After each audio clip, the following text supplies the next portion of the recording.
বিশেষ করে তো বাজেট নিয়ে আলোচনা চলছে, ঘাটতি বাজেট ইত্যাদি নানান রকম বিশেষণ বাজেটের সাথেই লেগে থাকে।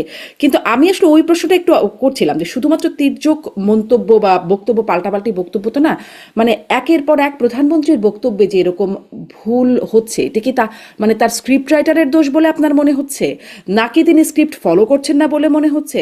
মানে আসলে কি ভুলভাল বেশি হচ্ছে কিনা, যেটি জামায়াতের আমিরও যেটি মানে আঙ্গুল তুলছেন?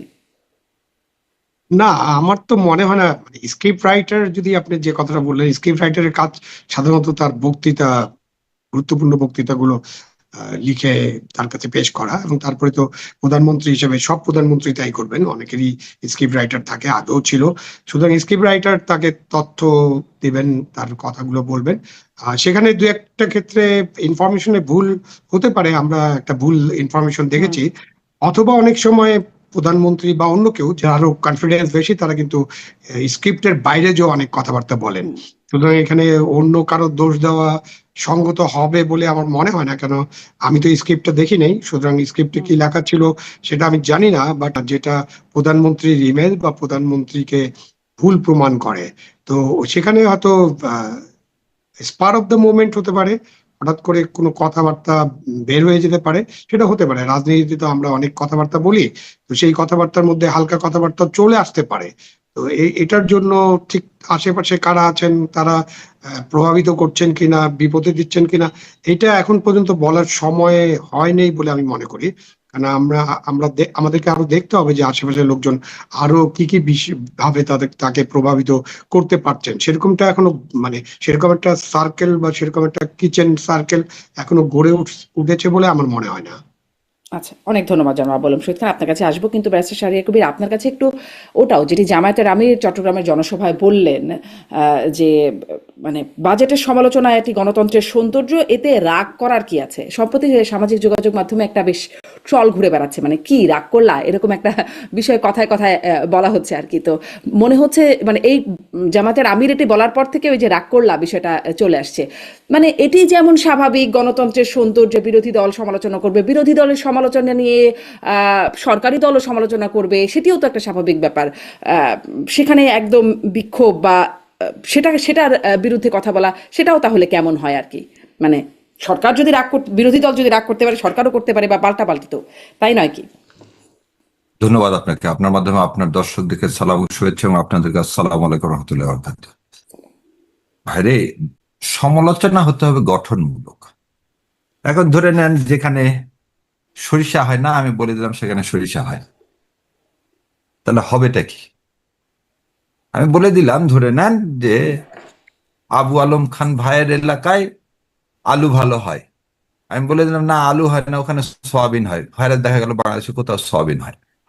এটা যখন রাষ্ট্র, ধরে নেন আমি শাহরিয়ার কবির কি বললাম তাতে কিছু যায় আসে, তা আবু আলম ভাই যখন কিছু বলবে সেটা যায় আসে, কারণ উনি রাষ্ট্রের সচিব মর্যাদায় বিভিন্ন একটা লং সময় ছিলেন। আর মাননীয় প্রধানমন্ত্রী যখন বলবেন, সেটা কিন্তু মানে ওয়েট না, তার কথাটাই বাংলাদেশের মানুষ কি করবে, বিশ্বাস করবে, এবং তার উপর ভিত্তি করে দেশ চলবে।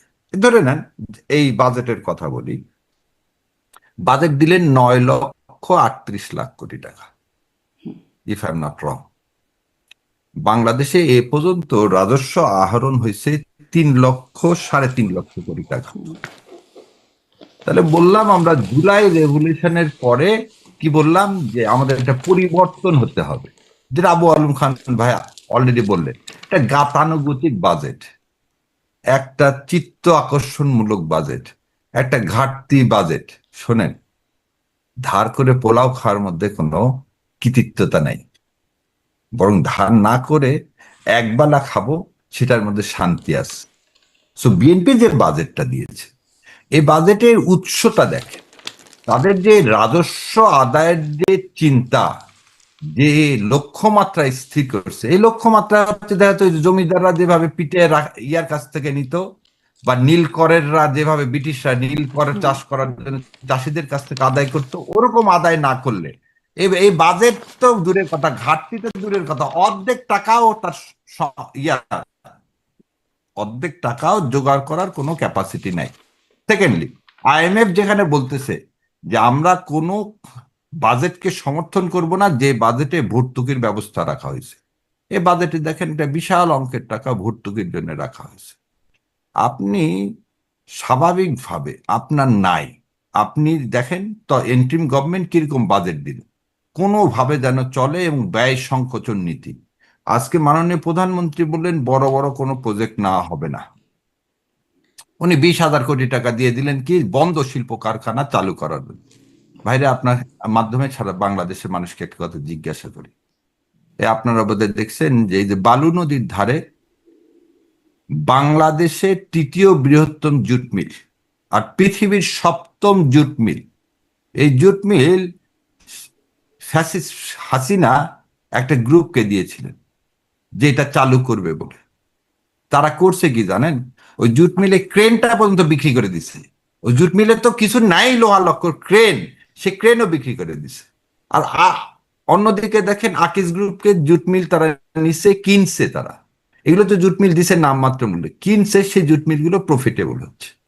সো আপনি 20,000 কোটি টাকা দিয়ে বাংলাদেশে এর আগেও করা হয়েছে, 2006 সালেও করছে, ওটার নাম ছিল বাংলাদেশ ব্যাংকের আইএমএফ ফান্ড। সেই ফান্ডের মাধ্যমে আপনি কি করছেন? মৎস্য খাতকে উজ্জীবিত করার নামে লুটপাট করে খাইছেন, একটা টাকা আজ পর্যন্ত ফেরত আসছেনি, 12,000 কোটি টাকা। সো এই বাজেটটাকেও আমি দেখতেছি একটা লুটপাটের বাজেট।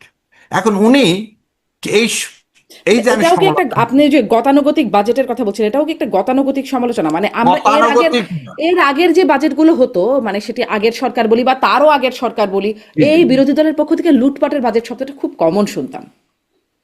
এবারের কারণ আপনি তো গতানুগতিকতে বের হয়ে আসেননি, তার মানে আপনি লুটপাট করার জন্য বাজেট করছেন। আর প্রশ্ন হচ্ছে, উনি এটাকে যে বললেন কি যে মদের দাম বাড়াইছি, সিগারেটের দাম বাড়াইছি বলে বিরোধী দল সমালোচনা করছে। বিরোধী দল তো ওইটা সমালোচনা, কারণ মানে উনি বোঝেনি। স্ক্রিপ্ট রাইটারের যে কথাটা বললেন না, আমার পাশে যেগুলো আছে তাদের যদি মাথার মধ্যে আল্লাহ যদি ওই জ্ঞানটুকু না দেয় যে বিরোধী দল কি বলতেছে, যে মানুষের উপর করের বোঝা চাপায় না, তুমি রাজস্ব আহরণ করবা। আচ্ছা, রাজস্ব আহরণ করবা কি এই 3,000 কোটি টাকা থেকে বাকি 5,000 কোটি টাকা, বা হলে তো তাও একটা স্বাভাবিক ছিল, 5 লক্ষ কোটি টাকা তুমি কোথায় থেকে আদায় করবা? কোন খাত থেকে? তুমি সে খাত বলতেই পারতেছো না।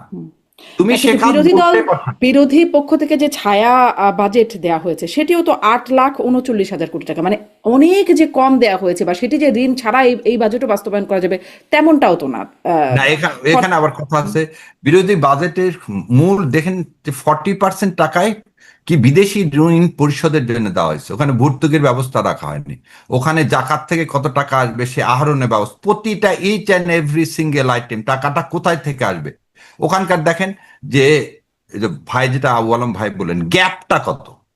আপনি বিরোধী দলের, এবং এটা হচ্ছে সবচেয়ে বড় সত্য কথা, বিরোধী দল বা আপনি যে খালেদা, মানে দেশনেত্রী খালেদা জিয়া এর আগে ছায়া বাজেট দিচ্ছেন, ছায়া বাজেট কখনো আসেনি, পুরা বাজেট আসেনি। ওই যে এনসিপি যেমন করে দিচ্ছেন স্ন্যাপশট, এইভাবে বিএনপি দিচ্ছেন, পুরো একটা বাজেট কখনো দেয়নি। এবং এই বাজেটটা দেখা যাবে যে সরকার আমলে নিবে না, তার মেজরিটি আছে, সে পাশ করে ফেলবে।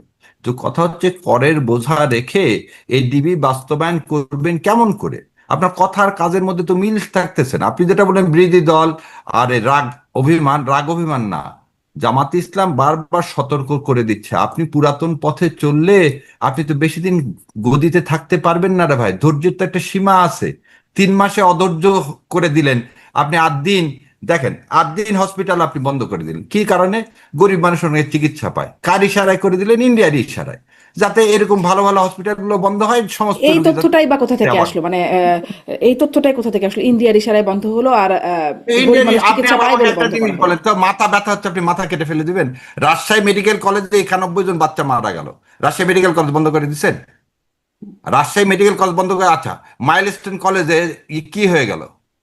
এয়ারপোর্টের পাশে মাইলস্টোন কলেজ আছে, সেখানে একটা প্লেন ক্র্যাশ হলো, মাইলস্টোন কলেজ আর ওখানে বাড়িঘর সব বন্ধ করে দিচ্ছেন না?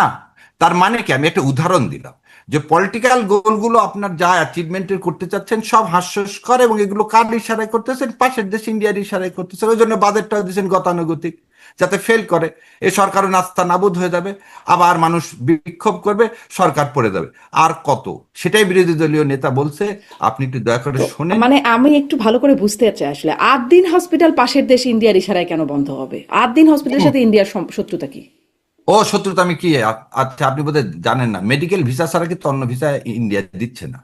এবং এই এন্ট্রিমেট পিরিয়ডে বোধহয় মানুষের মেডিকেল ভিসায় যাওয়াটা সবচেয়ে কমে গেছে। এখন কেন? এখন মানুষ তো অল্টারনেটিভ খোঁজে। আপনি যেমন বোধহয় সাক্ষাৎকার দেখছেন, বাংলাদেশে সবচেয়ে কমে এবং বিনা পয়সায় যদি প্রসূতি মায়েদের কারো সিজার করা হয়, তাদের চিকিৎসা দেয় সেটা আদ্দিন হসপিটাল। আদ্দিন হসপিটালের যে ফিজের যে ফিগার, সেটা সর্বনিম্ন। এবং আদ্দিন হসপিটাল একটা ইন্টারন্যাশনাল মানের একটা হসপিটাল, একটা প্রাইভেট হসপিটাল। কিন্তু আপনি আবার দেখেন যে সরকারি হসপিটালের কথা বলা হচ্ছে না। মানুষ কিন্তু আমাদের দেশে বড় বড় যাই বলে বিরোধী দলীয় নেতা, সরকারি হাসপাতালে কি তার অপারেশন হয়েছে? না, প্রাইভেট হসপিটাল, ইউনাইটেড হসপিটাল হয়েছে। আপনি তো এই কথা বলতে পারেন না যে ইউনাইটেড হসপিটাল দেশের সবচেয়ে ভালো হসপিটাল, সবচেয়ে বেশি এক্সপেন্সিভ, সেটা তো সাধারণ মানুষ যেতে পারবে না। তাহলে সাধারণ মানুষের যাওয়ার জন্য যে জায়গা রাখা হয়েছে সেটাকে আদ্দিন হসপিটাল। এবার আপনাকে একটা গল্প শুনাই। আমার এক বন্ধু ছিল, তার নাম রিঠু। ওকে আমাকে বলতো যে শোন, ঢাকা কি জন্য যাব, নওগাঁ থেকে কলকাতা যেতে আমার লাগে 113 টাকা।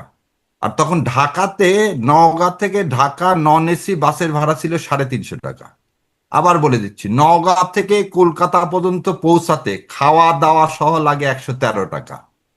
আর নওগাঁ থেকে ঢাকা লাগতো তখন 375 টাকা। আমি তো অবাক হয়ে গেলাম, কিভাবে রে? বলে কিছু না, সান্তাহার স্টেশন থেকে থার্ড ক্লাস একটা টিকিট কাটবি, দর্শনা পর্যন্ত চলে যাবি, দর্শনা থেকে ওপারে পার হবি, 17 টাকায় কলকাতা। তাহলে এই যে দুপুরবেলা সুন্দর মতো বুফে কারে খাবি, খেয়ে ওখান থেকে আর নড়বি না, তুই ওই বুফে কারে বসে থেকেই দর্শনা পর্যন্ত তুই চলে যাবি। এই করে 113 টাকা। এই যে কথাটা বললাম, টাকার সাথে সম্পর্কিত।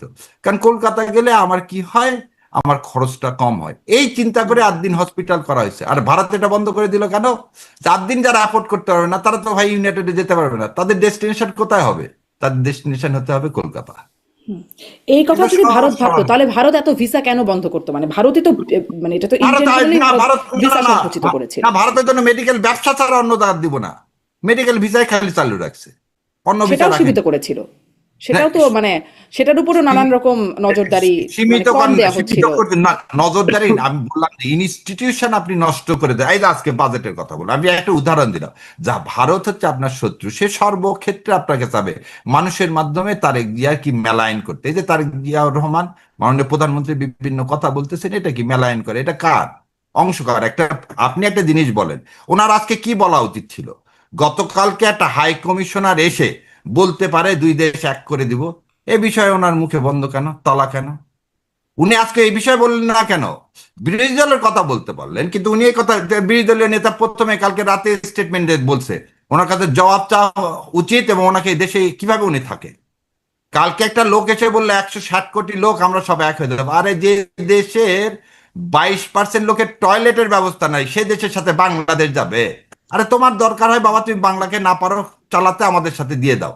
যেমন তো করিমগঞ্জকে জোর করে আমাদের কাছ থেকে নিয়ে নিছো, সব ফেরত দাও। আসাম আর করিমগঞ্জ, পশ্চিমবঙ্গ ফেরত দাও, আমরা ভালো মতো চালাতে পারবো। আমাদের কি নিতে যায় না? উনি এ বিষয়ে কোনো কথা বললেন না।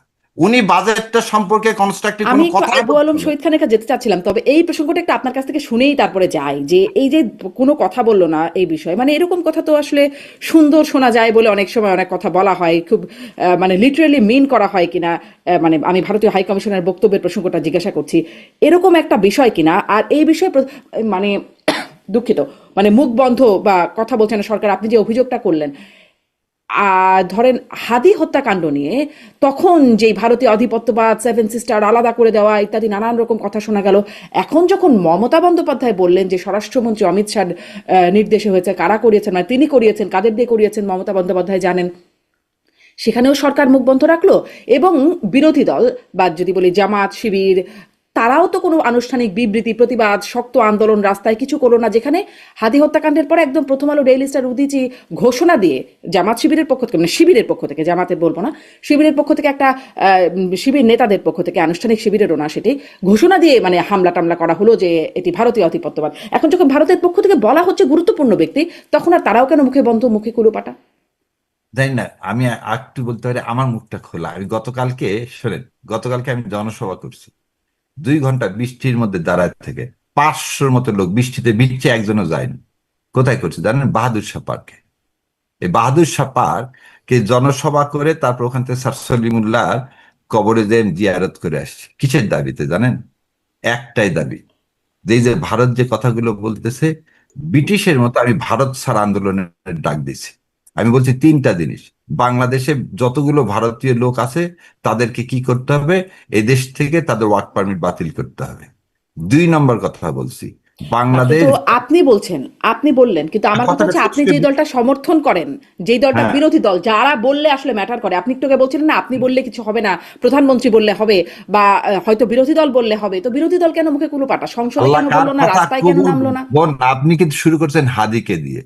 হ্যাঁ, হ্যাঁ। হাদি কিন্তু কোনো দলের নাই। সো আল্লাহ যে আমার কথা কবুল করবে না আর আমার পিছনে লোককে দাঁড় করায় দিবে না, কে বলছে? এবং কালকে কিন্তু প্রথম বাংলাদেশের ইতিহাসে ভারত বিরোধী জোট গঠন হয়েছে, এবং তার নাম দেওয়া হয়েছে কি জানেন? জুলাই ফ্রন্ট। জুলাই ঐক্য ফ্রন্ট গঠন হয়েছে 11টা দল নিয়ে, এবং ইনশাল্লাহ রাস্তায় দেখবেন। প্রথম কথা হলো যে বাংলাদেশ জামাত ইসলামের প্রতিবাদ করছে। এখন দুইটা জিনিস এখানে, একটু একটা জিনিস বোঝা উচিত। তারেক জিয়াকে ধরেন নেন, কালকে আমরা আন্দোলন করে ফেলে দিলাম হোটেল বিদ্যা অল্টারনেটিভ। আমরা কেন মাননীয় প্রধানমন্ত্রীকে বারবার বলতেছি এই ইসলামী ব্যাংক দখল করো না, এভাবে অন্যায় করো না, আগের মতো স্বৈরাচারের পথে যেও না, কারণ আমরা দেখতে চাই একটা গণতান্ত্রিক পরিবেশ ফিরে আসুক। তুমি কারচুপির মাধ্যমে আসছো, তারপর তোমাকে সুযোগ দিতে চাই।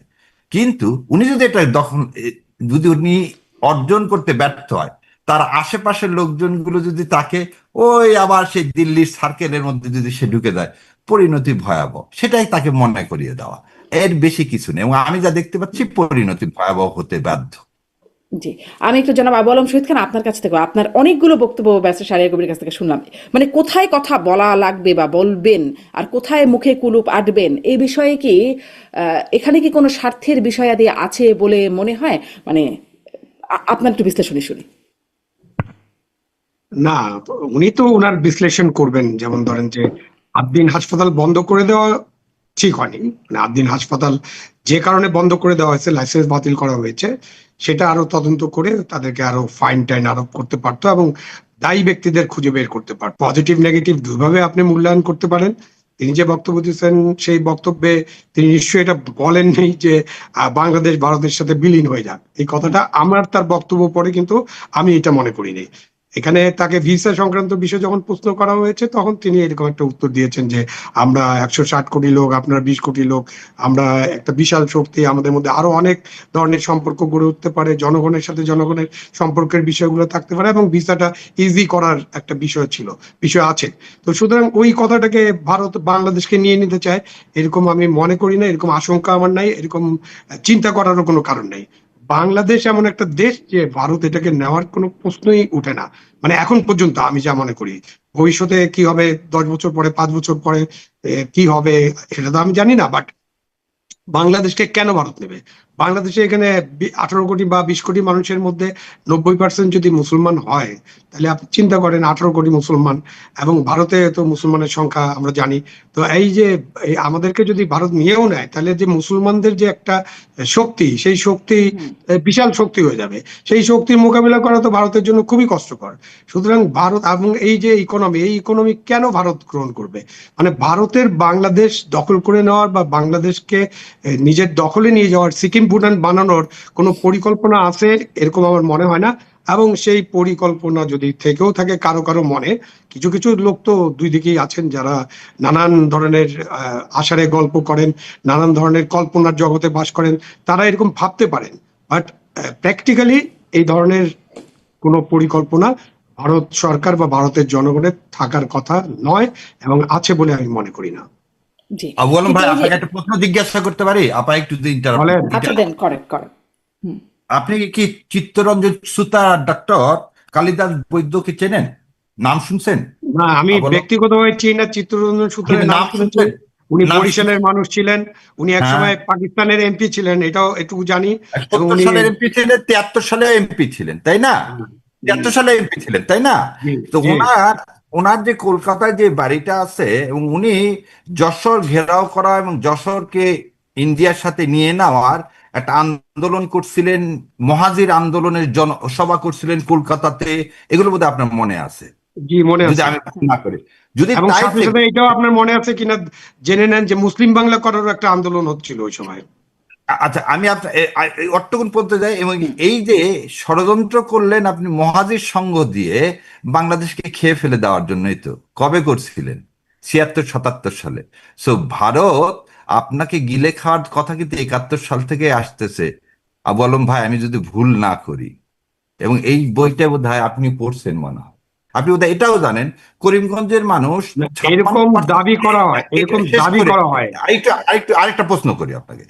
করিমগঞ্জের 56% লোক জুলাই মাসে ভোট দিল, গণভোট দিল, তারা বাংলাদেশের সাথে থাকতে চায়। ইন্ডিয়ান ফোর্স কেন জোর করে করিমগঞ্জ দখল করলেন?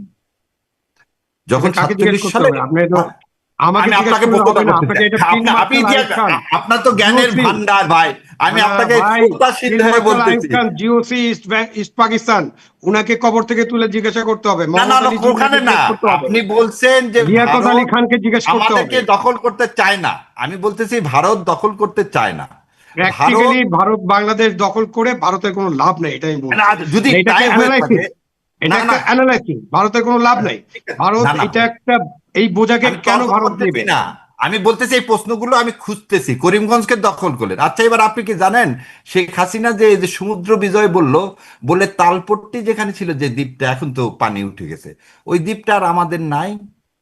তো ভারতের যদি এত কিছুই দখল দরকার না থাকে, আমার তালপট্টি নিলেন কেন, করিমগঞ্জ নিলেন কেন, আর রংপুরের ওখানে হঠাৎ করে প্রতিমা বানানোরই দরকার হলো কেন?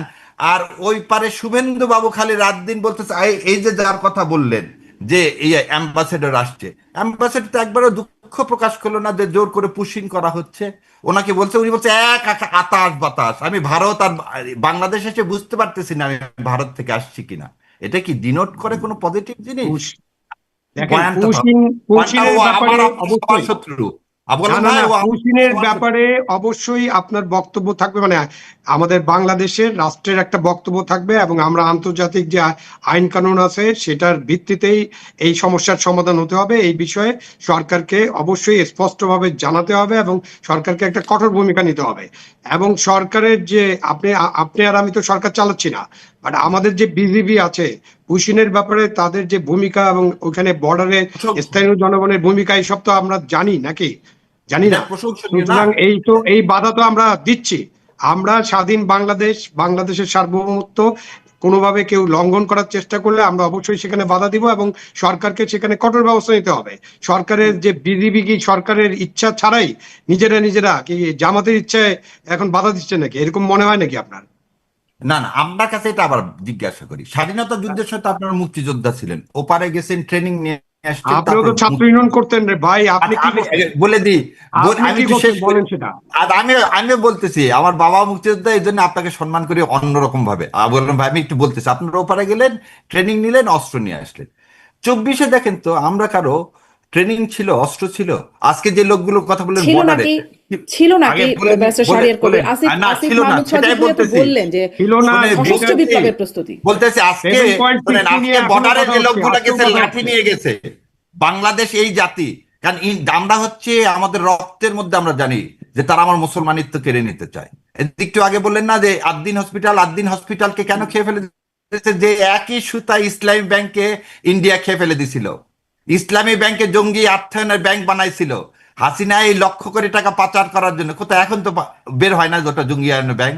ঠিক আদ্দিনকে একই কারণে বন্ধ করে দিচ্ছে। এই যে বলতেছে ইউনাইটেড হসপিটালে কোভিডের সময় মানুষ মারা যায়নি, তো ইউনাইটেড হসপিটাল কি বন্ধ করে দেওয়া হয়েছে?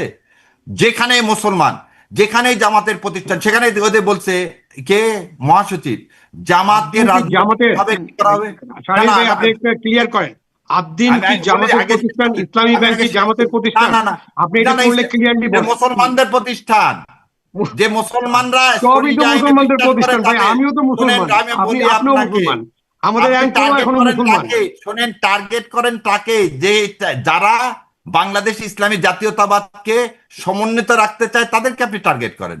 সেদিন আপনি না, ইসলাম ব্যাংকের টার্গেট আপনার এই করছেন, যে আমি আপনার ইসলামী এটা ব্যাংক আমার এবং ইন্টারপ্রিটেশন, আপনি আদ্দিনের নাও কাজ নিতে। কিন্তু ইসলামী কি আদ্দিন বলে, হসপিটালটা আপনি দেখেন, শোনেন, আকিব সাহেবের ছেলে পেলেরা হাফেজ, আপনি দেখাতে পারবেন না। শোনেন, আকিব সাহেব বিড়ির ব্যবসা করলে কি হবে, ছেলে পেলে হাফেজ বানাইছে। এবং আরো একটা জিনিস দেখেন, কেন আক্রোশটা হচ্ছে, তার একজন ছেলে কিন্তু আমাদের কি ছিল, কমার্সের অ্যাডভাইজার ছিল, যে ইন্ডিয়ার কাছে নতজানু হয়নি, সেজন্য কিন্তু ইন্ডিয়া টার্গেট করছে আদ্দিনকে।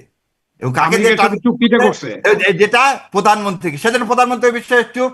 আজকে একটা না কথা না না, বলেন, আমেরিকার সাথে চুক্তি করছে তো, আমাদের কমার্স অ্যাডভাইজার আমেরিকার সাথে ওই চুক্তি চুক্তির সাথে করতে যুক্ত ভালো ছিলেন তো। চুক্তি করছে, আমেরিকার সাথে ভালো ভালো চুক্তি, চুক্তি ঠিক করছে। আছে। তো এই আমি ভালো বলি চুক্তি করার জন্য এটা পুরস্কার, এই ইন্ডিয়া চুক্তিটুকু সারা আপনি পৃথিবীর করেন। যার সাথে চুক্তি করে সব চুক্তি ভালো, কারণ ইন্ডিয়া চুষে খায়, ওরা চুষে খেতে পারবে না, ওরা গিলে খাবে। গিলে কোনোদিন খেতে পারবে না। গিলে খেতে আসলে আমরা ইরান হয়ে যাব। না ওইটা তো আর শাহরিয়ার ভাই তো কথা আমের না, দেশের মানুষ, ইনশাল্লাহ। আপনি আম শোনেন, গিলে খেতে পারবেন না, ৭৪ সালে আম শোনেন, চুষে খেতে হবে। ৭৪ সালে বলছি পাকিস্তান এবং চায়নার সাথে এখন আমাদের সামরিক চুক্তি করতে হবে এই ইন্ডিয়ার হাত থেকে বাঁচার জন্য, যেটা আবু আলম ভাই মানে কিন্তু আমারও ওই জায়গাটা প্রশ্ন রয়েই গেল যে আপনি এত ভারতের বিরুদ্ধে, মানে আপনি সবসময় খুব ভারত বিরোধী কথাবার্তা, মানে আপনার বক্তব্যে খুব স্পষ্ট হয়, শক্ত হয় ব্যারিস্টার শাহরিয়ার কবির। সেখানে মানে নির্বাচনের প্রসঙ্গেও আপনি বলেছেন যে ভারত এটা নির্বাচনটা এরকম করে দিয়েছে, ভারত ক্ষমতায় বসিয়েছে, ভারত আদ্দিন হসপিটালের পেছনেও ভারত, ইসলামী ব্যাংকের পেছনেও ভারত, মানে সব কিছুর পেছনে ভারত। কিন্তু যেটা নিয়ে আমার এই প্রশ্নটা আপনাকে করলাম, আপনি বলেন আপনি জানেন না, মানে বিরোধী দল কেন চুপ এই বিষয়টা নিয়ে, বা তারা চুপ না, আনুষ্ঠানিক বিরোধী দল তো প্রটেস্ট করছে। আমি বলছি আমি নিজে প্রটেস্ট করতেছি, আমি রাস্তায় নামছি। কে বলছে? আপনি শিবির করেছেন থেকে থেকে জামাত ইসলাম সবাই করছে। আর আপনি জানেন আনুষ্ঠানিক যে একটা জামাত বিবৃতি, ইসলামের সমর্থক। সংসদে কোনো হ্যাঁ, বক্তব্য, সংসদে বক্তব্য দিচ্ছেন, আনুষ্ঠানিক কোনো বিবৃতি। আপনি এটাও হয়তো জানেন না। বিরোধী দল যেগুলো প্রশ্ন দেয় ওগুলো প্রশ্ন 71-এর প্রশ্ন ভাই আবু আলম ভাই জানে। চাইলেই কিন্তু আমি পয়েন্ট অফ অর্ডারে দাঁড়াতে পারি, কিন্তু চাইলে একটা কোশ্চিন সব জমা দেওয়া আছে। এবং আপনি হয়তো জানেন কিনা, মীর কাসেম আলী সাহেবের ছেলে, ও আজ ওই ঘটনার পরের দিনই চিঠি পর্যন্ত লিখছে কমনওয়েলথে চিঠি পর্যন্ত লিখছে যে ভারতের এই সন্ত্রাসী কর্মকাণ্ড নিয়ে পার্লামেন্টে দরখাস্ত পর্যন্ত দেওয়া হয়েছে, এই নিয়ে আমরা আলোচনা করতে চাই, তুলতেছে না। তাহলে আমি কি করব? ওখানে কার ইশারা? বাজেট অধিবেশন, আবার বলতে না না বাজেট ধরেন তখন এখানে আনুষ্ঠানিক বিবৃতি দেওয়ার 71 সুযোগ দিতে থাকে, এগুলো আলোচনা হবে না, আনুষ্ঠানিক পড়া বিবৃতি হবে। দেওয়ার সুযোগ থাকে, এরকম বড় বড় সেটা সমাবেশে দেওয়া কথা হয়েছে, বলছেন। বোন সব জায়গায় হয়তো আমরা অনেকে মানে ঠান্ডা লেগে গেলে কানে তালা থাকে, তো কিছু মানুষের কানে তালা থাকে, সেজন্য তারা শুনতে পায় না। আর আমার কানে আমার তালা তো কেন, মানে একদম সব ভেঙে ফেলা হয়েছিল যখন, মানে যখন সেই হাদি হত্যাকাণ্ডের পর যখন হাদি মারা গেল। হাদিকে আপনি না না, হাদিকে আপনি মেরে ফেলে দিলেন, সেটা তো আপনি মমতার কথাতে আপনি আপনার আমার সবার উচিত কি ভারতকে নিন্দা জানানো। ভারত কোনদিন আমার আমার বন্ধু না, এটা তো মমতা ব্যানার্জিও ইয়ে করে দিলেন। আজকে আপনি এই সরকারকে মানে ভারত জামাত বিরোধী দল হিসেবে সরকার কিছু শক্ত করতে নিন্দা পারছে না। জানিয়েছে, আপনি বলবেন যে হ্যাঁ, জামাত বিরোধী দল অবশ্যই হিসেবে জানাইছে। শক্ত নিন্দা জানিয়েছে। হ্যাঁ, শক্ত নিন্দা না, এটা নিয়ে প্রস্তাব আলোচনা করার জন্য সংসদে আমরা চিঠি পর্যন্ত দেওয়া আছে। সেটা নিয়ে যখন আমাদেরকে সুযোগ দিবে তখন পুরো আমি একটু ফ্লোরে আবু আলম শহীদ খানের কাছেও শুনি। জনাব আবু আলম শহীদ খান, আপনার কাছে কি মনে হলো শক্ত নিন্দা আপনি দেখেছেন? আমি আসলে বুঝি নাই, কারণ শক্ত বলতে আমরা যা বুঝি, যখন প্রথম আলো, ডেইলি স্টার, উদীচী, ছায়ানট একসাথে হামলা হয়ে গেল, মানে দূর সম্পর্কে ও না ভারতীয় না না না, আপনি আধিপত্যবাদের। আবার আরেক দিকে নিয়ে যাচ্ছেন বোন। এই উদীচী, ছায়ানট, প্রথম আলো, ডেইলি স্টার, এই গংতালে আপনি বিশ্বাস করেন যে এরা সব একই সুতায় বাঁধা, এরা সব ইন্ডিয়ার দাবেদার? এবং সেজন্য আপনি কি হাদিকে কি সেই জন্য আগুন হাদি দেওয়া একটা হয়েছিল সামান্য? নাকি? এটা হাদি কি না, সামান্য? সেই জন্য কি এতে ঘুরিয়ে সেই দেওয়া জন্য কি উচিত। আগুন দেওয়া হয়েছিল? আগুন না, এতে ঘুরিয়ে দেওয়া উচিত। সব রয় রাখরা ও আচ্ছা আচ্ছা, এখনো আপনি তাই মনে ঘুরিয়ে করেন? ফেলে দেওয়া হয়েছে, এটাও কেউ ঘুরিয়ে ফেলে দেওয়া উচিত। আমি এর আগেও বলছি যে লাটকে আমার বিরুদ্ধে সু করেন। শোনেন, আপনি ছায়ানটকে, আচ্ছা আপনি কি জানেন রবীন্দ্রনাথ ঠাকুর ঢাকা ইউনিভার্সিটি বন্ধ করার জন্য 43 খানা চিঠি ব্রিটিশ রাজকে লিখেছিলেন? আপনি তাকে জাতীয় কবি বলেন, খুব ভালো লাগে। ছায়ানটে আমার নজরুল নাই কেন? রবীন্দ্রনাথ ঠাকুরকে না জাতীয় কবি আপনাকে বলেন, আমাকে এটা বলেন না কেন, আপনার ছায়ানটে নজরুল নাই কেন? আচ্ছা এবার আমাকে বলেন, রবীন্দ্রসঙ্গীতের গান গাইতেন কে? আপনি কি ছায়ানটে গেছেন? না আমি ভাই না না বলি, না, শাহরিয়ার ভাই, ছায়ানটে নজরুল শোনেন, নাই, এই ধানমন্ডির কথাটা পাশে একদম, এটা মিথ্যাচার হয়ে যাবে। ছায়ানটে কোনটা নজরুল নাই, মিথ্যাচার হয়ে এটা যাবে? মিথ্যাচার হয়ে রবীন্দ্রনাথ যাবে। চিঠি লেখেনি? ছায়ানটে রবীন্দ্রনাথ আছে, রবীন্দ্রনাথ পঞ্চকবি আছে, বিরোধিতা করেনি নজরুল ঢাকা আছে, বিশ্ববিদ্যালয়ে? সবাই আছে। না, ঢাকা বিশ্ববিদ্যালয়ে বিরোধিতা করেননি, বঙ্গভঙ্গের বিরোধিতা করেননি রবীন্দ্রনাথ। রবীন্দ্রনাথ এই দেশের অবশ্যই মানুষের বঙ্গবন্ধুর টাকা বিরোধিতা করছে, চুষে বা নিয়ে যে ঢাকা কলকাতায়, বিশ্ববিদ্যালয়ের বিরোধিতা শোনেন করেছেন, এরকম এটা শোনেন নিয়ে অনেক বিতর্ক আছে। শোনেন, আমরা আমার বাড়ি এমন কিছু নিয়ে নওগাঁ, আজকে আলোচনা, শোনেন আমার আমার মনে বাড়ি হয় যে নওগাঁ, শারমিনের পুরো আত্রায়ের আলোচনাটাই মানুষকে, ভেস্তে চলে যাবে শোনেন, এরকম আত্রায়ের আলোচনা মানুষকে করতে গেলে। চুষে খাইছে রবীন্দ্রনাথ, সাজাদপুরের মানুষকে চুষে আবারও খাইছে চুষেই খাচ্ছে। রবীন্দ্রনাথ, কুষ্টিয়ার মানুষকে চুষে খাইছে রবীন্দ্রনাথ, চুষে খেয়ে কলকাতায় যে বসে খেয়ে কি ওখানে শোনেন, এখন যে কোনোদিন দুধ খান, চায়নি। সেই দুধের সমবায়টা রবীন্দ্রনাথ কোনোদিন এই জায়গাটা কে বাংলার দিয়েছে? উন্নতি চায়নি। রবীন্দ্রনাথ কোনদিন এই বাংলার উন্নতি না চায়নি না না, আবু বল। শাহজাদপুরে যে আপনি এখন দুধ খান, সেই দুধ যে ঢাকার মানুষরা খায়, সেই দুধের হ্যাঁ, যে বাথান এবং সেই যে জায়গাগুলো এই গরিব মানুষদেরকে কে দিয়েছে? কে কার দিয়েছে? জমিদারি থেকে দিয়েছে? কার জমিদারি থেকে দিয়ে গেছে? ভাই, এটা আপনি এগুলো মানে তাহলে আরেকটু আগে একটু যান, 1793 থেকে আসেন না কেন ভাই? শোনেন, ইতিহাস তো আপনি হচ্ছে আমার সিনিয়র মানুষ, তাহলে গুরু তো মানুষ। ভাই কিন্তু আপনি আপনি এবার একশো টুক আদম করলে হবে হওয়া না। থেকে আমরা এখন ইতিহাস তাহলে শুরু আপনি করবো বলতে না। হবে যে 100 বছর থেকে রবীন্দ্রনাথ আসেন, কোনদিন এদেশের আপনি মানুষের 100 ভালো চায়নি ভাই। খ্রিস্টাব্দ থেকে আসেন, না শোনেন, জমিদারি শুধুমাত্র কোন মোগল আমল থেকে জমিদার, আসলে তো শোনেন, হবে না। মুসলমান শুধু জমিদার বাদে ইখতিয়ার উদ্দিন মোহাম্মদ বখতিয়ার আমাকে একটা খিলজির জিনিস কথা বলেন বললে তো, হবে না। আমাকে এটা বলেন, সলিমুল্লাহ ঢাকা ইউনিভার্সিটির জায়গা দিল, রবীন্দ্রনাথ কেন একটা ইউনিভার্সিটি করার জায়গা দিল না? রবীন্দ্রনাথ কেন ইউনিভার্সিটি বিরোধিতা করলো? আপনি এটা বলেন। সলিমুল্লাহ ঢাকায় জায়গা দিল বিশ্ববিদ্যালয় করা, তাই আমার নওগাঁতে জায়গা দিতে পারতো প্রতিশরে, তাই ভাই সাদাতপুরে জায়গা দিতে পারতো, তাই সলিমুল্লাহ কুষ্টিয়ায় সাহেব জায়গা ঢাকা দিতে পারতো, কেন বিশ্ববিদ্যালয়ের দেয়নি? জায়গা দিচ্ছে শোনেন, কিনা উল্টা এটা করলো নিয়ে কি? অনেক বিতর্ক আছে, শোনেন এগুলো ভাই নিয়ে আমরা ভাই ভাই আমরা ভাই ডকুমেন্ট ভাই দেখি। ভাই, আমরা 2 বিঘা ডকুমেন্ট দেখি, জমিও কেড়ে ডকুমেন্ট দেখেন। নিছেন। ঢাকা শোনেন, বিশ্ববিদ্যালয়ের জায়গা বাগানটা সলিমুল্লাহ সোজা দিয়েছেন, করার এইটা জন্য প্রমাণ 2 নাই। বিঘা জমিও কেড়ে নিছেন। শোনেন, বাগানটা সোজা করার জন্য 2 বিঘা জমি কেড়ে নিছেন না 2 বিঘা কৃষকের? জমি কবিতা লিখছে এই জন্য না। আসলে ওই জন্য বললাম ইউনিভার্সিটি দেন না, 2 বিঘা জমি কেড়ে নেন। হুম। রবীন্দ্রনাথ কোনদিন আপনার ছিল না। আচ্ছা, রবীন্দ্রনাথ মানে প্রথম আলো ছায়ানট উদিচে এগুলো গুড়িয়ে দেওয়া উচিত। রবীন্দ্রনাথ চুষে খাচ্ছেন মানে এই তথ্যগুলো এখন আগে খুব একটা শুনতাম না, এখন হয়তো আপনাদের কাছ থেকে নতুন নতুন করে শুনছি। কারণ আমরা আমাদেরকে বলতে চাননি, ইসলামী বাংলাদেশের মানুষের কাছ থেকে ইসলামী জাতীয়তাবাদটা কেড়ে নিয়েছেন 1954 থেকে। কারণ একমাত্র লোক হোসেন শহীদ সোহরাওয়ার্দী বলতো, এই হোসেন শহীদ সোহরাওয়ার্দীকে সেদিন ইন্ডিয়া মেরে ফেলে দিল বৈরুতে। এটাও নতুন, এটাও আপনাদের কাছে নতুন মনে হবে। কারণ হোসেন শহীদ সোহরাওয়ার্দীকে না মারলে তো বঙ্গবন্ধুর মতো লোককে, শেখ মুজিবুর মতো লোকের হাতে আওয়ামী লীগ তুলে দিয়ে এই বাংলাদেশ নামক ইস্ট পাকিস্তান নামক দেশটাকে করদ রাষ্ট্র পরিণত করতে পারে না। সুপরিকল্পনা আজকে না, বহু আগে থেকে।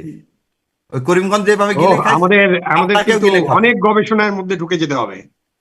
জি, আমরা আমরা তাহলে ওই এতদিন জানতাম, মানে আপনি বলছেন ইন্ডিয়া মারছে, আমরা এতদিন জানতাম পাকিস্তানিরা মেরে ফেলছে।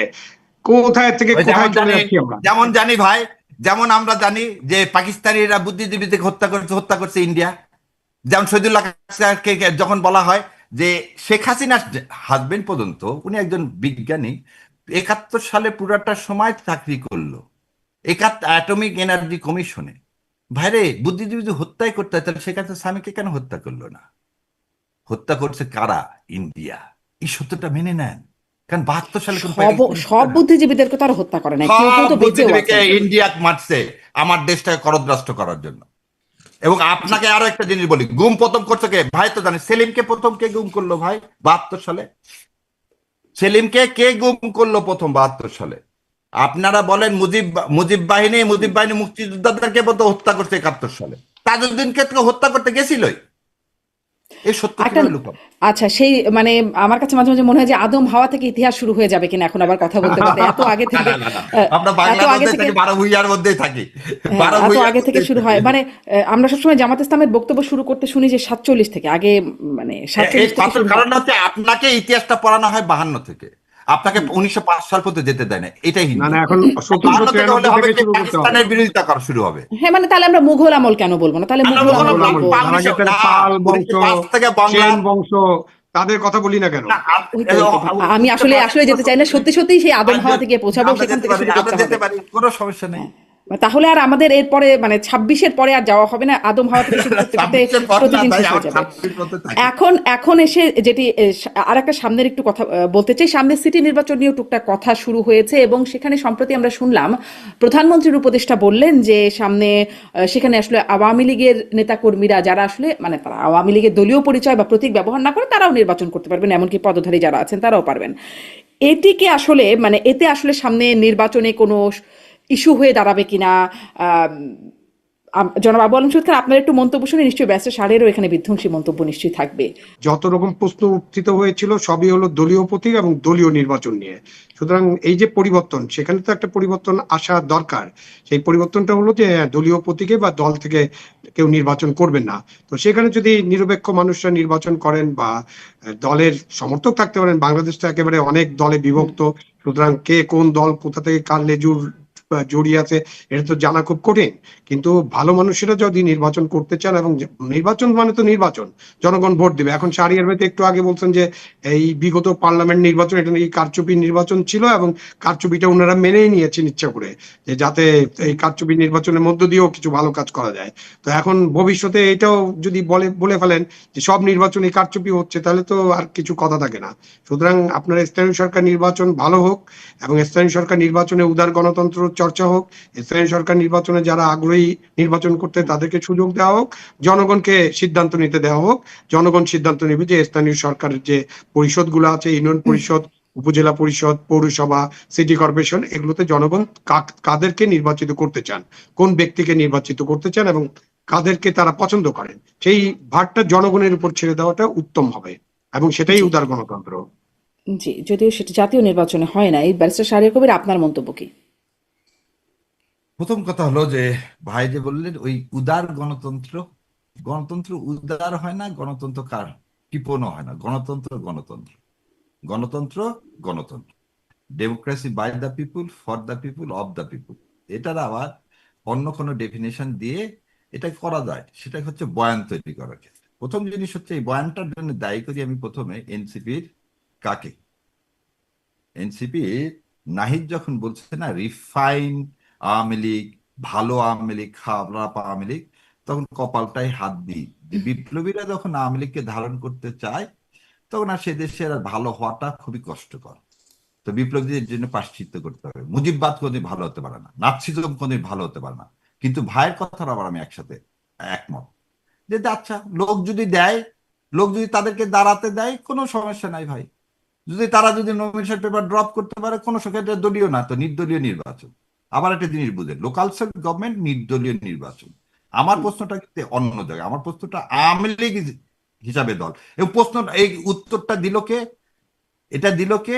যাকে পুরস্কৃত করলেন সেই ভদ্রলোক ডক্টর সাহেব, উনি কিন্তু সারা জীবন এই আওয়ামী লীগের দালালি করে গেল, ভারতের দালালি করে গেল।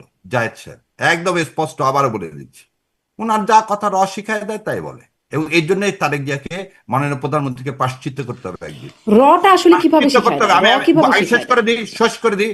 উনি কিভাবে এটাকে প্রাসঙ্গিক করেন? উনি কে? খুব ইজি। উনি কি প্রতিনিধি পার্লামেন্টের? উনি একটা প্রধানমন্ত্রীর উপদেষ্টা করা উপদেষ্টা। হয়তো, না না আগে শুনেন, উনি তথ্য উপদেষ্টা। উনি ইলেকশনের দায়িত্ব দিচ্ছে ওনাকে।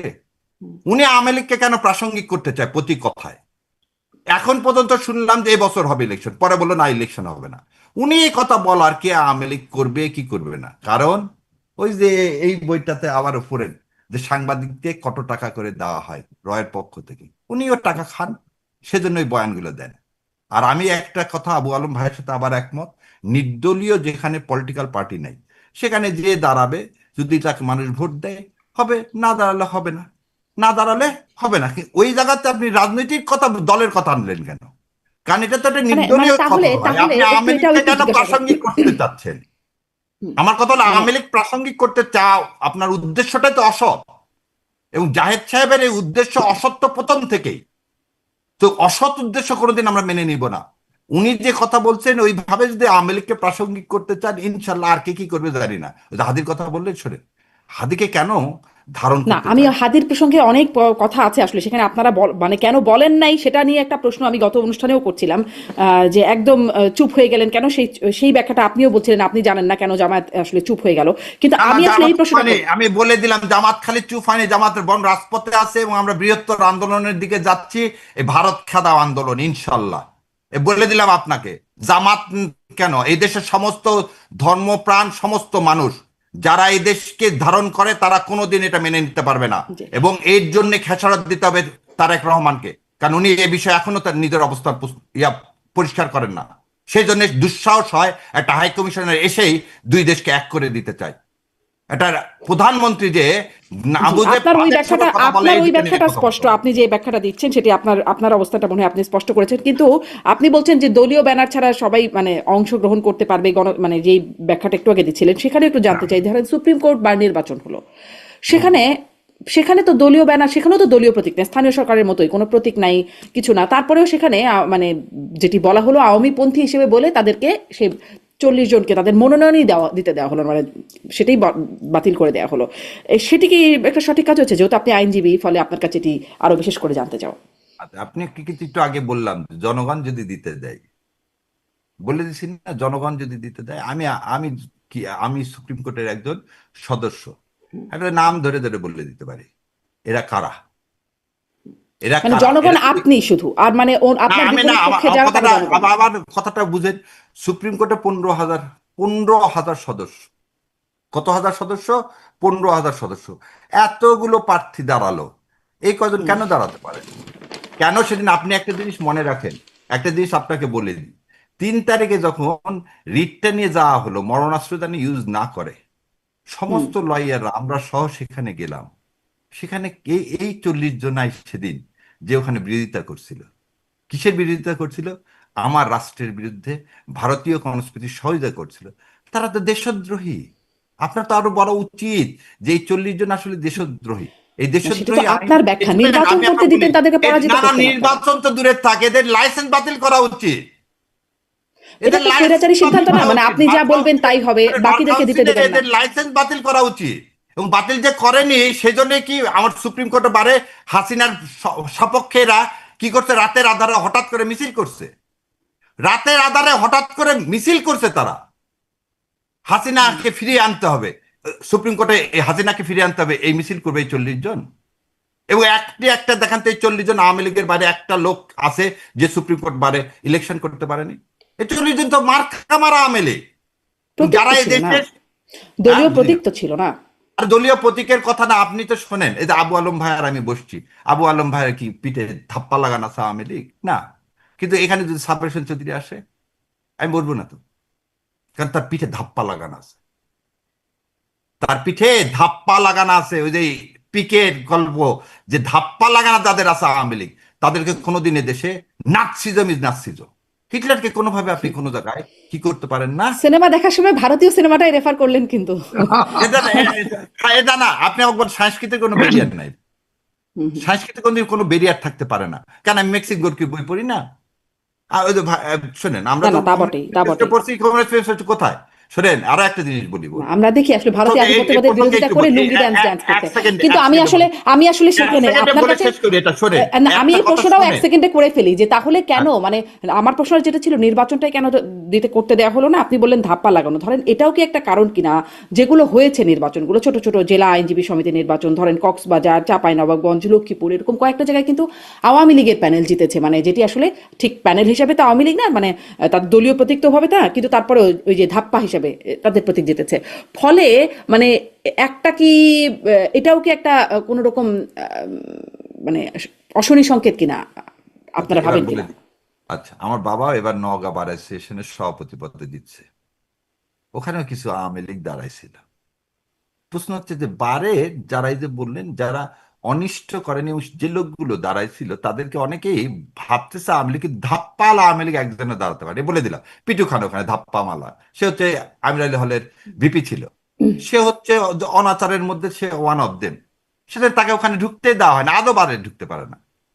আপনাকে এই কথাটা কেন বললাম শুনে, যে বললেন সংস্কৃতির কথার জন্য 1 মিনিটে শেষ করতে চাইলাম। যে যখন লন্ডন গেলাম প্রথম কিন্তু গেছিলাম কার্ল মার্কসের কবর দেখতে। কেন জানেন? যে একটা লোক সোয়াসে বসে থেকে একটা থিওরি, তার পিএইচডি থিসিস লিখতেছে, আর তার বউ চিরকুট পাঠাচ্ছে, বাচ্চাটা মারা যাচ্ছে খাবারের অভাবে। এবং জানেন উনি সন্ধ্যাবেলা যখন ফিরে গেছে তখন তার বাচ্চা মারা গেছে। এটা আমাদের শিক্ষা দিছে। কি শিক্ষা দিছে? যে অনাচারের বিরুদ্ধে প্রতিবাদ করা। এই অনাচারের কোনো বাউন্ডারি নাই। পিকে পিকে ইটসেলফ ইজ অনাচারের বিরুদ্ধে কথা। তা আপনি সাংস্কৃতিক বাউন্ডারি তো আমরা কেউ কি বলছি যে না ভারতীয় সংস্কৃতি, ইকবালের কথা লেখা যাবে না, পড়া যাবে না? আর ইকবাল তো সারে যা আছে, আচ্ছা লিখছেও তো ইকবাল। কেউ বললো এটাও ভাই তো আবার কথা শুনি ঠিক না ভারতীয় ভুল বলেন। সাংস্কৃতিকও নাকি আধিপত্যবাদ আছে ভারতীয়। না না, সংস্কৃতি আধিপত্যবাদ কোন জায়গায় আছে? যে জায়গায় আপনাকে বলবে ধর্ম নিয়ে আপনাকে সাম্প্রদায়িক করতে চাবে, আপনার ইসলাম কেড়ে নিতে চাবে, সেই জায়গায় তো সাম্প্রদায়িকতা। আপনি আজকে কি দেখছেন একটা ছেলেকে কোপায় মেরে ফেলে দিছে ইন্ডিয়াতে? তাকে কি রাম বলতে হবে? রাম বলতে সে অস্বীকৃতি জানাইছে বলে রাস্তায় একটা মুসলমান হকারকে পিটিয়ে মেরে ফেলে দিছে। এটার নাম কি? এটা কি আমি শিখবো? এটার নাম সংস্কৃতি? এটার নাম খুবই সাম্প্রদায়িকতা? খুবই খুব প্রচন্ড রকমের নিন্দনীয়, মানে এগুলো দেখলে তো গা শিউরে ওঠে বটে। নিন্দনীয়, এবং এগুলো হলো মব, এবং এইটা মবের সংস্কৃতি কোনো সময় সমর্থনযোগ্য না, সেটা যেখানে বিশ্বের যে কোনো জায়গায় ঘটুক। যখন আমাদের দেশের বাউলদের চুল কেটে দেওয়া হচ্ছে, আমাদের হ্যাঁ, দেশের আপনি মানে আপনি সেগুলো আগুনে এটা পুড়াই ঠিক না, দিবেন, এটা ঠিক না, মাজার এটা থেকে ঠিক না। উঠায় এনে পুড়াই দিবেন, তো এগুলো তো না, করছি এগুলো আমরা। এগুলো সুতরাং ঠিক না, এইসব না, না, উদাহরণ, এগুলো ঠিক না। কখনোই সমর্থনযোগ্য না। এগুলোকে খালি সমর্থন সমর্থন করা না, যায় না, সমর্থন করলেই এবার মহাবিপদ। সমর্থন খালি না ভাই, আবু আলম ভাই, এগুলোর বিষয়ে কড়া পদক্ষেপ নিতে হয়। শোনেন একটা লোক বাউল হ্যাঁ, আছে, শোনেন, কিন্তু আপনি এদের- কড়া পদক্ষেপ তো আপনি আপনার দেশে কিছু ঘটলে আপনি আমার দেশে সরকারকে কড়া পদক্ষেপ নিতে হবে, এবং কড়া পদক্ষেপটা নিতে হলে সকলের যৌথ উদ্যোগ লাগবে। সেখানে আমরা কিন্তু অবশ্যই। কাউকে কাউকে মুখ টিপে হাসতে দেখি, চুপচাপ থাকতে না দেখি না এবং তাদেরকে সমর্থন করতে দেখি। এটা হলো আমাদের জন্য বিপদ। যেমন আপনি এখন যেটা বললেন, থাপ্পা দেওয়া আওয়ামী লীগ, না আপনি আপনি তাকে ভোট দিয়ে শেষ করে দেন না কেন? আপনি ভোটে দাঁড়াতে গেলে তাকে বাধা দিচ্ছেন কেন? আপনি কেন ডিসাইড করছেন? তাহলে তো যে কেউ যে কাউকে থাপ্পা না মারতে না, তার পারবে। আগে বিচার হোক শাহরিয়ার ভাই, ভাই, তার আগে বিচার হোক। থাপ্পা দেওয়া মানে আপনাকে ওই যে ট্যাগ দেওয়া, আপনি থাপ্পা শব্দটা ব্যবহার করতেন, নতুন শব্দ, কিন্তু এই যে ট্যাগিং, সেই ট্যাগিং এটা এর ট্যাগ না রাজনীতি ভাই, থেকে তো বাইরে হতে হবে, ধাপ্পা মারতেছি, ট্যাগ না না করে না না দেওয়া। না। মানে না না না না, না, তার আগে বিচার ভালো হোক কথা ব্যারিস্টার বললে সাহেব ট্যাগ কবির, করে এটা দিবেন। মানে কি যে তার তার বিচার আগে হোক বিচার না হোক? কেন, বিচার হোক, বিচার হোকের পর করেন না কেন, কোনো সমস্যা নাই। মানে কিন্তু বিচার বিচার তো হকের তাহলে আপনি যাদের বিরুদ্ধে মামলা আছে, যাদের বিরুদ্ধে আপনি বিচার করছেন, যাদের লাইসেন্স বাতিল যোগ্য, তাদের লাইসেন্স যদি বাতিল করে দিতে যাবেন, সেটা দিয়ে দেন।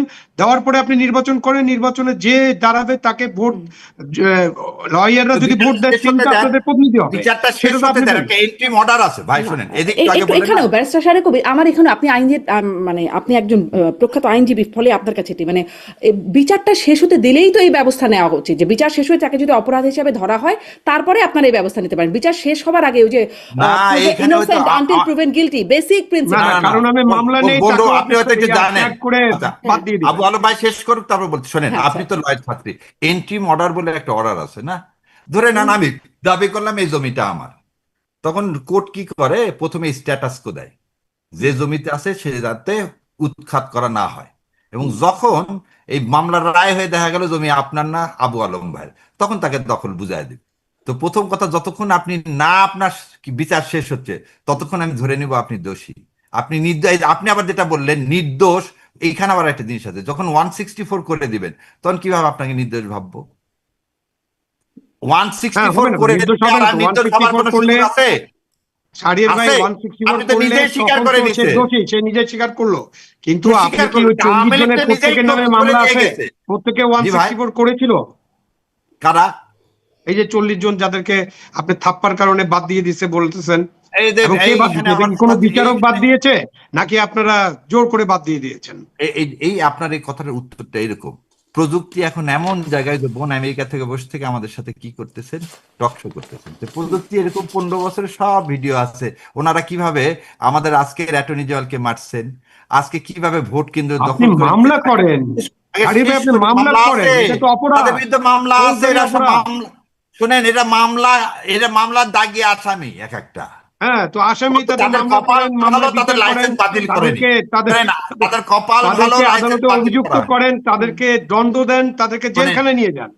শোনেন কিন্তু আপনার আমার কথা প্রশ্নটা এখানেই, আমার প্রশ্নটা এখানেই যে তারা কি মানে খুব জনপ্রিয়, তাদেরকে কি ভোটে হারিয়ে দেওয়া যেত না? একদম ধরেন মানে জনপ্রিয়তার কিচ্ছু নাই। একদম ভোটে ধরেন কেন শূন্য আপনি বানিয়ে দেওয়া যেত দিবেন? না এত না না, অপকর্মের পরে? কেন আপনাকে শোনেন, আপনি একটা লোককে কেন দিবেন? এই যেমন একটা কথা বলি, সমস্ত নাগরিকের ভোটে দাঁড়ানোর অধিকার আছে, ঋণ খেলাফির আছে, সে নাগরিক না? বলা আছে ঋণ খেলাফি দাঁড়াতে পারবে না। এখন যে আপনার কথা যুক্তিতে আমি যাই, কেন ঋণ খেলাফি নাগরিক না, সে দাঁড়াক, অসুবিধা কি? আপনি বলছেন যে 5 বছরে এটা তো আইন রিটায়ারমেন্টের করে 5 বলা আছে, বছরের এটা আগে তো আইন আপনি করে বলা করতে আছে। পারবেন না, 5 বছরের আগে করতে পারবেন না। আপনি তো একটা দলকে নিষিদ্ধ করছেন রে এটা ভাই, তো আইন করে বলা কার্যকর্তা আছে। নিষিদ্ধ, আইন করে করা হয়েছে, তাকে কেন আপনি পার্টিসিপেট করতে দিবেন? সেটা আইনের ভঙ্গ। নিষিদ্ধ পার্টির লোককে কেন আপনি করতে দিবেন? কেন তার তো নিষিদ্ধ দলীয় পার্টি প্রতীক আগে নাই। ছিল না? তোয়া ভাইরা, তোয়া ভাইদের আদর্শ ছিল না? কিন্তু তাদেরকে কি কোনোদিন কোনো জায়গায় নির্বাচন করতে দেওয়া হয়েছে? কারণ তারা নিষিদ্ধ। পূর্ব বাংলা কমিউনিস্ট পার্টি নিষিদ্ধ ছিল না আবু আলম ভাই? তো নিষিদ্ধ দলকে প্রাসঙ্গিক করেন না না না, ভাই। আপনি নিষিদ্ধ, অন্য কথায় বলি, কার্যক্রম যেমন নিষিদ্ধ, খোকন সেই বলতেছে, দলের নেতাকে তো আপনি মানে তাদের যে মানে প্রকাশিত নেতা, তাদেরকে তো আপনি অবশ্যই করতে দিবেন না, সেটা আপনার একটা পয়েন্ট আছে, এবং এই কারণে তাদেরকে নির্বাচনে এটাই আমি অংশগ্রহণ বলছি, করতে এবং তারাই দেওয়া করবে হয় না। না। বাট হ্যাঁ, বাট অন্যখানে যে নির্বাচনগুলো হচ্ছে, যে সমস্ত নির্বাচনে দলের কোনো সংযোগ নেই, দলীয়করণের কোনো সেটা সংযোগ হোক, নেই, সেটা করতে দলের কোনো কোনো সমস্যা মার্কা নেই, সেইখানে আপনি জনগণের কাছে বা ভোটারদের মানে পেশাজীবী হলে ভোটারদের কাছে ভোটারদের সুযোগ দেন তাদের নেতা চয়েস করার জন্য। এটার সেখানে উদাহরণই আপনার দিলাম যে ভাই, নওগাঁবারের কথা, নওগাঁবারে জিততে পারেনি ওরা, অনেকে বলছে ওরা আওয়ামী লীগ। আমি বললাম না, তারা তো কখনো এই ধাপ্পাল আওয়ামী লীগ না। তাহলে ভোট আপনি করতে নওগাঁবারে যেটা হেরে করা গেছে। সম্ভব হলো, ঢাকাবারে সেটা করা সম্ভব হলো না কেন? ঢাকাবারে না, সুপ্রিম কোর্টের এটা ধাপ্পা, আর ওরা ধাপ্পা না। ধরেন এই ধাপ্পা কারণ যখন এরা হচ্ছে দাগি মানে আসামি। স্থানীয় দাগি স্থানীয় আসামিকে সরকার কিন্তু আপনি নির্বাচনে সুপ্রিম কোর্টে মব কোনো করে মব আপনি বলবেন যে তুমি আসতে না পারবে না, ভাই, তুমি সাবমিট করতে পারবে না। মব শব্দটা ইউজ করেন। না না, তাই তো বোঝা যাচ্ছে যে আপনি না একটা শোনেন, গণতান্ত্রিক এই লালনের প্রক্রিয়াতে দেশে আপনি কোনো দিন ধাপ্পা মব হবে না দিয়ে ভাই। শোনেন, ধাপ্পার এই অজুহাতে সুফি আপনি তাকে দরবেশের দেশে অংশগ্রহণ করতে কোনোদিন দিবেন মব না। হবে না। শোনেন, লালনের দেশে মব হতে পারে না, এই সুফি আপনার এখানে দরবেশের মব দেশে হবে না, কোনোদিন কিন্তু হতে পারে অন্যখানে না। হবে। না, আমি বললাম অন্যখানে ইনশাল্লাহ হবে। হবে না, আমি তো না, আছি জাগ্রত। লালনের দেশে আপনার যে এমপি সাহেব আছেন তার যে কথাবার্তা, তো সুতরাং আপনি তো আর ওই আলাপে নাই বা গেলাম, তাই না? উনি তো বাজেট নিয়ে যা বলছেন, না ধরেন মব না হলে বাজেটে বিক্ষুব্ধ তো 300 টাকা হইতে পারে, 500 টাকা হইতে পারে। তারপর নারীদেরকে নিয়ে যা বলেন, তো আপনি না লালনের দেশে আমার আপনারা মা যে এমপি বোনদের দিতেন, যিনি কোনো সময় জামাত করতেন না, এরকম একটা এমপি দিতেন যিনি যে কথাবার্তা বলেন, শাহরিয়ার ভাই আপনি এটাকে কিভাবে ডিফেন্ড করবেন আমি জানি না। আমি জানি বাট না, এটা আমি তো একজন, এটা নিয়ে তাহলে আলাদা কথা বলতে হবে। হামজা সাহেব একটা সহজ সরল মানুষ, অনেক সময় অনেক কথা হয়তো ও আচ্ছা, political সহজ সরল, করেনি, মানে উল্টা সহজ পাল্টা কথা বললে তখন বলে সহজ ফেলেছে। সরল, আচ্ছা, সুপ্ত সহজ সুপ্ত মানুষ বলে ঘুমন্ত, ফেলেছে। মানে উল্টাপাল্টা কথা বললে উনি সহজ সরল। আর তারেক জিয়া যদি একটা ধন্যবাদ। কথা ভুল বলে ফেলে উনি মহা অপরাধ না করছে। তাকেও তো রয়্যাল না এজেন্ট, এই মাননীয় যে আপনি একটু আগে প্রধানমন্ত্রীর সাথে ডাক্তার আমি জাহিদকে সতর্ক বললেন রয়্যাল করতেছি। এজেন্ট, ডাক্তার জাহিদের সাথে না কিন্তু আমার মাননীয় আমার প্রধানমন্ত্রীকে বলিনি, বলছি না যে না, ডাক্তার জাহিদকে কিন্তু বলতে আমার পারছে না। আমার টক শোতে তার সাথে আমার অনেক ধরনের কথাবার্তা হয়েছে, ঠিক আছে? তো ডাক্তার জাহিদ যে রয়্যাল এজেন্ট আপনি যেটা বললেন, ওই বইয়ের মধ্যে ডাক্তার জাহিদের নাম আছে, আপনি যে না বইটা না না বারবার না, দেখাচ্ছেন। বলতে এই বইয়ে দেওয়া আছে কি সাংবাদিকরা টাকা পায়, আর ডাক্তার হ্যাঁ, জাহিদ যে কিন্তু রয়্যাল এজেন্ট, এটা তাদের আমি ডাক্তার বিশ্বাস জাহিদ করি। আছে, ডাক্তার উনি জাহিদ তো হোক কি না সাংবাদিকও হোক, না, আমি সে তার একটা সর্বক্ষমতা। ডাক্তার, সে না একটা না, ডক্টর পলিটিক্যাল জাহিদ পার্টিতে কেন যোগ আওয়ামী লীগকে দিয়েছিল, প্রাসঙ্গিক সে করতে টক শো চায়? করে, না সে তো এটা কোনো ডক্টর জাহিদ সাংবাদিকও কেন না। আওয়ামী লীগকে আমি প্রাসঙ্গিক করতে চায়? আজকে সত্য। আজকে শেষ করব কিন্তু এর মানে কেন এমন উনি প্রাসঙ্গিক বক্তব্যগুলো কি মানহানিকর না, মানে প্রমাণ ছাড়া একজন ব্যক্তিকে এরকম অফকোর্স, রয়ের এজেন্ট বলা। অফকোর্স, আপনি এটা তো সেখানে মানহানিকর বটেই। মামলা করে দেখ মানহানির। না না, মামলা আপনি ভয় দেখেন কেন? আর কত মামলা শাহরিয়ার ভাই, আমাদের, আপনি অনেক ভালো জানেন। আপনি মানহানি করাটা উচিত না। আমি না না, আপনি ডাক্তার মানহানি জাহিদের করা সাথে, না, আপনি জানেন আপনি দেশের ডাক্তার জাহিদের সার্বভৌমত্ব সাথে আমার ভুলণ্ডিত করবেন। তর্কের কারণে না, অনেকে মনে করেন আপনি একটা যে জিনিস বলেন। ডাক্তার জাহিদের কারণে আমার জেলে যেতে হয়েছে। তারপর না, আমি আমাকে বলছি ডাক্তার না, জাহিদ রয়্যাল এজেন্ট এটার কোনো প্রমাণ নাই। আমাকে ডাক্তার একটা জাহিদ জিনিস রয়্যাল বলেন, এজেন্টের কোনো ডাক্তার প্রমাণ জাহিদ, নাই। না ডাক্তার জাহিদ ওখানে বসে থেকে আওয়ামী লীগকে প্রাসঙ্গিক করতে চাইবে কেন? তার এখতিয়ারের বাইরে সে করে, তার তো ওই পদে সেটা সাংবাদিকরা সমালোচনা প্রশ্ন করেন, করেছেন, বাট সাংবাদিকরা আপনি প্রশ্ন ডাক্তার করে জাহিদের উত্তর দিলেন। সমালোচনা করার জন্য না করতে আওয়ামী পারেন, লীগকে কিন্তু প্রাসঙ্গিক আপনি করার তাকে রয়্যাল এজেন্ট বলে ফেলবেন। না তারপর আমাকে কালকে বলেন বলবেন আবু আলম অবশ্যই। রয়্যাল এজেন্ট, যেহেতু ভারতে না আমি বলতেছি তো, যারা শোনেন, এটা আমি বলে দিছি তো, কেন আনিস সাহেবকে বলিনি রয়্যাল এজেন্ট? আনিস সাহেব যারা আওয়ামী লীগকে প্রাসঙ্গিক করতে চাবে তারা রয়্যাল এজেন্ট, কারণ তাদের আমিও রয়্যাল এজেন্ট কিনা আপনি এটা বলেন। না, আমি আপনার বললাম ভাই, আপনি ওটা জীবনে ওইভাবে বলেননি। আচ্ছা, আমি thank বললাম তো, you. আপনি বলেননি, সেজন্য বলিনি তো। কাউকে বলবেন, কাউকে বলবেন না, আপনাকে তো না প্রমাণ না যে থাকলে বলবে বলবেন না না। যে শোনেন, আপনি আওয়ামী লীগকে প্রাসঙ্গিক করতে চেন না, আপনাকে বিএনপি বসাইছে, আপনি বিএনপির কথা বলেন। আওয়ামী লীগ আসবে, আপনি তো নির্বাচনের জন্য জানোনি, টকশো করতেন তখন আলাদা কথা, কিন্তু একটা কুর্সিতে বসে আছেন, কুর্সির অবমাননা করেন না। আর কুর্সিতে বসে এরকম কথা বললে আমাদের কথা শুনতে হবে, আর পার সাহস থাকলে আসেন, মামলা করেন না, তারপর দেখাচ্ছে আপনার কি কি ডকুমেন্ট আছে। আপনার তো ভাই পয়সা লাগবে না, ডাক্তার জাহিদের অনেক তো ধন্যবাদ, বিস্তার অনেক বাড়াতে ধন্যবাদ পয়সা ব্যারিস্টার লাগবে। শাহরিয়ার আপনি কবির, অনেক বললেন ধন্যবাদ ডক্টর জাহিদ আপনাকে। আপনাকে জেলে ঢুকাইছে, ওরা কত ভালো মানুষ সেটা আপনিও জানেন, আমিও না জানি। আমি বলছি অনেকে মনে করেন, তারপরেও কিন্তু আমি বলছি ডাক্তার জাহিদকে রয়্যাল এজেন্ট বলার মতো প্রমাণক আমাদের কাছে নাই, বা আপনার কাছে আছে কিনা জানি না। আমি আবার বলছি, আমার আমি কাছে নাই। আমি এটা বিশ্বাস করি, প্রমাণের কথা বলিনি, কিন্তু বিশ্বাস করি যে আপনি যারা বিশ্বাস আওয়ামী করেন। লীগকে আপনি এরকম বিশ্বাস করলে কি এক একজনকে এক একটা কিছু যায় আসে না। মার্কা না, দিয়ে দিবেন, আমি এটা বলতে পারি, একজনকে এটা ট্যাগ আমার করে দিবেন? না আমার এটা গণতান্ত্রিক অধিকার, যে একটা স্বৈরাচার ফ্যাসিস্টকে যে কি করতে প্রাসঙ্গিক করতে চাবে সে অবশ্যই রয়্যাল এজেন্ট। আচ্ছা, ঠিক আছে, তাহলে বুঝলাম আমার যে মনে হয় আপনার স্পষ্ট, এটা আপনি আপনার বিশ্বাস করেন। জি, qualification-টা অনেক এটা। ধন্যবাদ ব্যারিস্টার শাহরিয়ার কবির, অনেক ধন্যবাদ জনাব আবু আলম বলছে না সরকার। এটা না। আজকের মতো শেষ করছি।